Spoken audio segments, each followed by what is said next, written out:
Little Pilgrim's Progress by Helen Taylor. Illustrated by Joe Sutphin. Read by Ben Hobbs. Little Christian hears of the celestial city. Little Christian lived in a great city called Destruction.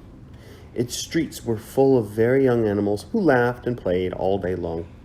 This was in the summertime, when the sun was shining and the city looked bright and pleasant. On the rainy days in winter, the children did not feel so happy, and they would sometimes be glad to sit quietly and listen to stories. Now and then, strangers would come to the city for a little time, and these kind visitors always tried to make friends with the children, and were willing to tell them stories whenever they would listen. "There is a beautiful country," they would say, "far away from the city. A very good and wise king rules it, who loves little creatures dearly. The prince to whom your city belongs is wicked and cruel, and he hates our good king. But one day an army will come from the king's country to fight against your wicked prince, and this city will be burned, and all the townsfolk would be killed." Then the children asked, "What will become of us?" And the wise stranger always answered, "You must leave the city now while you're young and strong, and travel to the king's country. In the celestial city where he lives, you will be quite safe." Little Christian heard this many times, and he often thought about the story.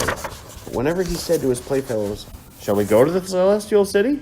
they laughed at him and told him it was only a make-believe story about a king, and no city would be safer or better than their own.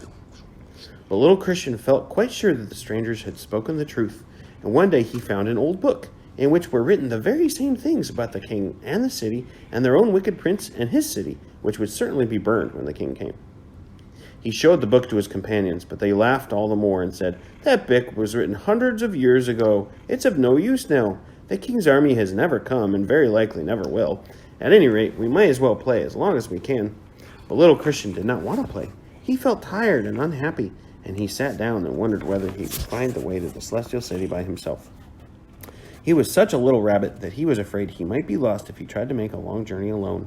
He opened his book again, and he read a beautiful story in it about the king's own son, who had once visited the city of destruction and had spoken kindly to the young animals in the street, saying, "Let the little children come to me." "If he were only here now," thought little Christian, "perhaps he would take me back with him, but I could never go all that way alone." Then the tears came to his eyes and rolled down his cheeks. They fell upon his whiskers and his fur and his clothes, and he brushed them away.